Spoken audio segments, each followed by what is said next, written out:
नमस्कार सभी विद्यार्थियों का हार्दिक स्वागत। हमारे सभी मित्रों का भी हार्दिक स्वागत। मैं doctor Mahendra Khardia, assistant professor ABST department, आपसे आज बातचीत करेंगे स्टैटिकल ऑफिसर की विज्ञप्ति जारी, यानी RPC द्वारा सांख्यिकीय अधिकारी पद के लिए ऑनलाइन आवेदन आमंत्रित करने के लिए विज्ञप्ति जारी कर दी गई है। और आवेदन है वो 3 सितंबर से 2 अक्टूबर के मध्य आमंत्रित किए जाएंगे। और कुल जो पद हैं वो 43 यानी 43 पदों के लिए आवेदन आमंत्रित किए जाएंगे। और इसमें कैटेगरी के अनुसार आरक्षण का लाभ भी दिया जाएगा। तो शुरू करते हैं आज का टॉपिक। स्टैटिकल ऑफिसर सांख्यिकीय अधिकारी पद के लिए विज्ञप्ति जारी। RPC द्वारा सांख्यिकीय अधिकारी पद के लिए ऑनलाइन आवेदन आमंत्रित करने के लिए विज्ञप्ति जारी कर दी गई है। और सांख्यिकीय अधिकारी पद के लिए आवेदन दिनांक 3 सितंबर 2021 से 2 अक्टूबर 2021 तक आवेदन किए जा सकेंगे। और कुल पदों की जो संख्या है वो 43 है। जैसे कि मैंने आपको बताया, ये जो विज्ञप्ति है वो आयोग द्वारा आयोजना विभाग आर्थिक और सांख्यिकी हेतु सांख्यिकी अधिकारी स्टैटिकल ऑफिसर पद के लिए राजस्थान आर्थिक व सांख्यिकी सेवा नियम 1968 के अंतर्गत ऑनलाइन आवेदन आमंत्रित किए जाते हैं। और ये पद स्थायी हैं। वह विभाग से प्राप्त कुल पदों में कमी और वृद्धि की जा सकती है। उनका वर्गीकरण आपके सामने है। इसमें journal, SC, ST, OBC, EWS और MBC के लिए पद आरक्षित किए गए हैं। नंबर ऑफ सीट आपके सामने 43 है। इसमें जर्नल के सामान्य के 11 पद हैं, सामान्य महिला के 4 पद और विधवा और परित्यागिता के 1-1 पद इसमें दिए गए हैं। SC के लिए सामान्य के 4 पद, सामान्य महिलाओं के लिए 1, विधवा और परित्यागिता के लिए इसमें कोई आरक्षण नहीं दिया गया है। और ST के लिए बैकलॉग है वो सामान्य जो सीट है वो 4 का है। और सामान्य महिला के लिए 1 पद, विधवा के लिए 1 पद, परित्यागिता के लिए कोई पद आरक्षित नहीं किया गया है। इसी प्रकार OBC में भी 4 सामान्य पद हैं, सामान्य महिलाओं के लिए 1 पद, विधवा के लिए 1 पद और परित्यागिता महिलाओं के लिए कोई पद इसमें आरक्षित नहीं किया गया है। EWS में EWS में जैसे सबसे पहले बात करेंगे, सामान्य पद 3, सामान्य महिलाओं के लिए 1 पद, विधवा और परित्यागिता महिलाओं के लिए कोई पद आरक्षित नहीं किया गया है। और MBC में भी 2 सामान्य पद के लिए आवेदन आमंत्रित किए जाते हैं। और इसमें भूतपूर्व सैनिकों के लिए 2 पद और विशेष योग्यजन जिसमें 5 पद इसमें आपको शामिल किए गए हैं। और अनुसूचित जनजाति का जो बैकलॉग है वो 10/10/2002 के पश्चात का रिक्त रहा हुआ है। तो ये आपके लिए बहुत अच्छी न्यूज़ है। और अब बात करेंगे कि इसकी फ़ीस का जो स्ट्रक्चर है वो क्या रहेगा। कि सामान्य जो अनारक्षित है वर्ग है, राजस्थान के क्रीमिलियर श्रेणी के OBC अति पिछड़ा वर्ग के लिए 350 रुपये, और राजस्थान के नॉन क्रीमिलियर और के पिछड़ा वर्ग, अति पिछड़ा वर्ग और आर्थिक रूप से कमज़ोर EWS के जो अभ्यर्थी हैं उनको 250 रुपये, और निःशक्तजन राजस्थान के SC ST तथा जिनकी जो पारिवारिक आय है वो 2.5 लाख रुपए से कम है तो उनको 150 रुपये ही आवेदन शुल्क है वो जमा कराना है। और TSP क्षेत्र के अनुसूचित जनजाति और 12 जिले की समस्त तहसीलों के शहरिया आदिवासी जाति के जो आवेदक हैं उनको भी 150 रुपये ही आवेदन शुल्क है वो चुकानी है। सबसे महत्वपूर्ण बात जो है इसमें वो क्वालिफिकेशन की है कि आपकी शैक्षणिक योग्यता क्या है। तो देखिए, at least second class master degree in economics, statistics, mathematics with paper in statics, commerce with statics, और MSc agriculture statics from a university established by law in India, और foreign qualification recognized as equivalent thereto by the government। इसमें आपको second division में master degree चाहिए, जो कि अर्थशास्त्र और सांख्यिकी और मैथमेटिक्स में होनी चाहिए, जिसमें एक पेपर आपका सांख्यिकी का हो सकता है, जिसमें कॉमर्स विथ सांख्यिकी, एमएससी एग्रीकल्चर में भी सांख्यिकी का पेपर आपका इसमें होना चाहिए।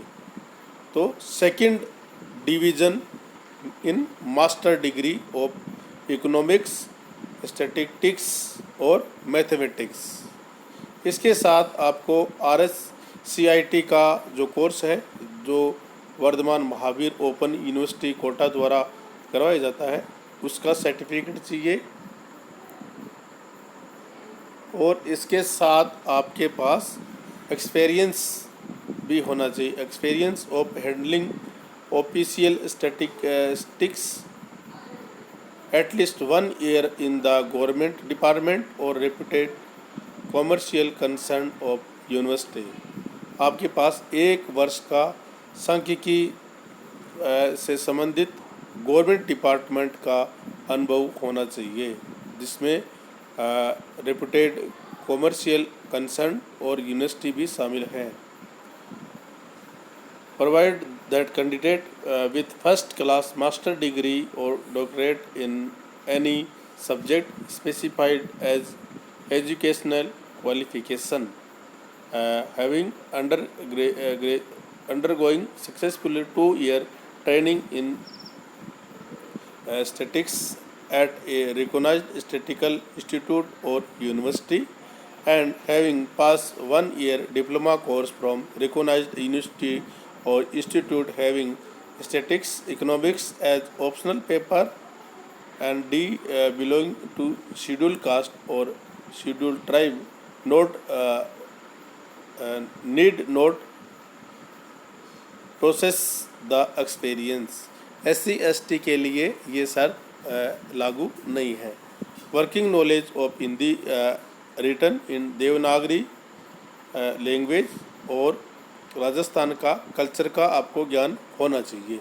तो महत्वपूर्ण बात यह है कि आपके पास सेकंड डिवीज़न से पास मास्टर डिग्री होनी चाहिए, जिसमें आपको इकोनॉमिक्स, स्टैटिस्टिक्स और मैथमेटिक्स होना चाहिए, और आपके पास कंप्यूटर से संबंधित डिप्लोमा भी होना चाहिए, जिसमें कोई भी डिप्लोमा जो 1 ईयर का आपके पास हो, और जिसमें RSCIT का भी कोर्स आप इसमें कर सकते हैं, जो वर्धमान महावीर ओपन यूनिवर्सिटी कोटा द्वारा करवाया जाता है, और एनी अदर सर्टिफिकेट जो authorise declaration equivalent to above certificate by the Department of Information Technology and Communication Government of Rajasthan.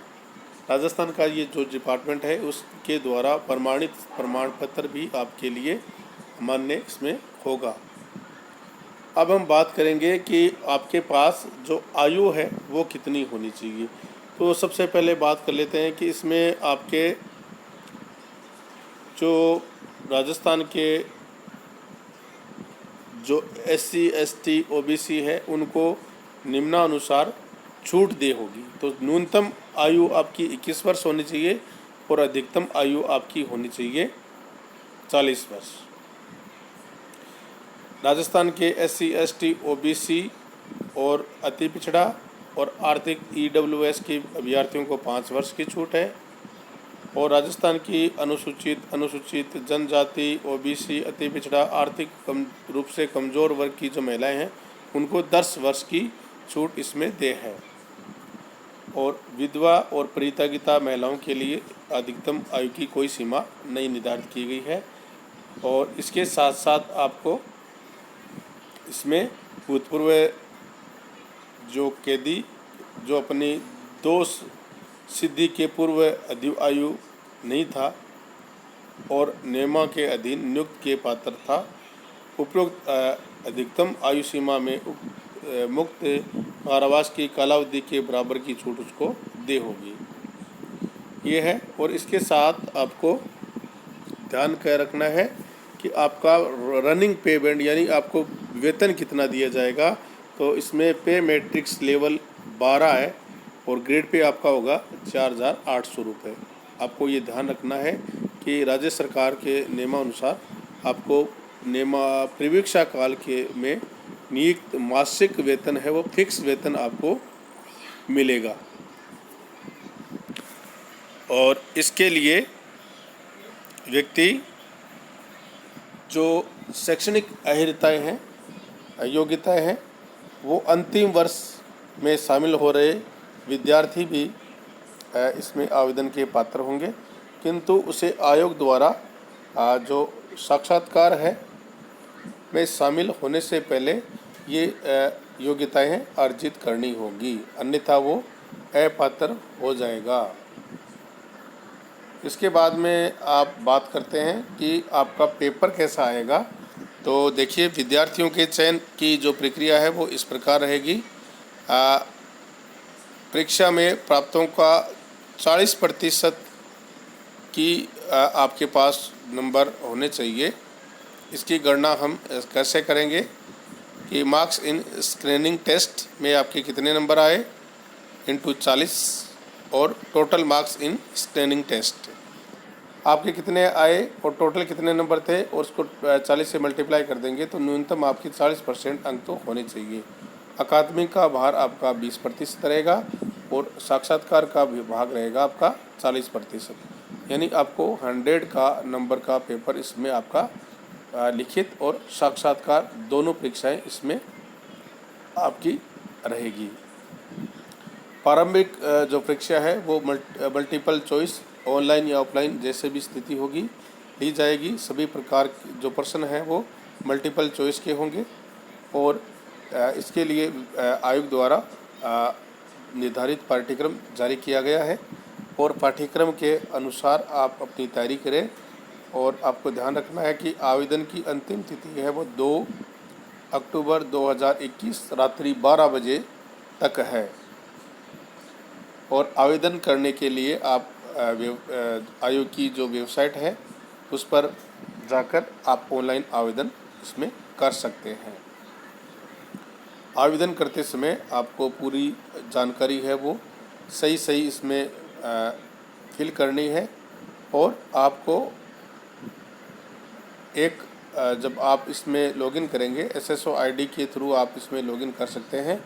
Login करने के लिए सबसे पहले आप SSO ID की जो ID है https://sso.rajasthan.gv.in में लॉगिन करेंगे तो इसमें citizen to government to citizen app पर रिकमेंड करेंगे और इसमें रिक्रूटमेंट पोर्टल पर आपका इसको चयन करना है और फिर वो आपके पास 1 टाइम पासवर्ड आएगा। पासवर्ड आने के बाद आप इसमें ऑनलाइन आवेदन कर सकते हैं। जो भी सूचना आपसे चाहिए गई है उन सभी सूचनाओं को फिल करने के बाद इसको आपको सबमिट करने से पहले इसका प्रूफ आपको ज़रूर देखना है और सभी जो सूचनाएं हैं उसको आप पूरी ध्यान से पढ़ें और इसको अगर आपको लगता है इसमें कोई कमी है तो उस कमी को दूर करके आप इसमें आवेदन कर सकते हैं। तो इस प्रकार आप सभी विद्यार्थियों का बहुत बहुत धन्यवाद कि आपने पूरा ध्यान से सुना और आपको सभी को अग्रिम शुभकामनाएं और बहुत बहुत आशीर्वाद कि आप इसमें आवेदन करें और आपको सफलता ज़रूर मिले। धन्यवाद। Thank you.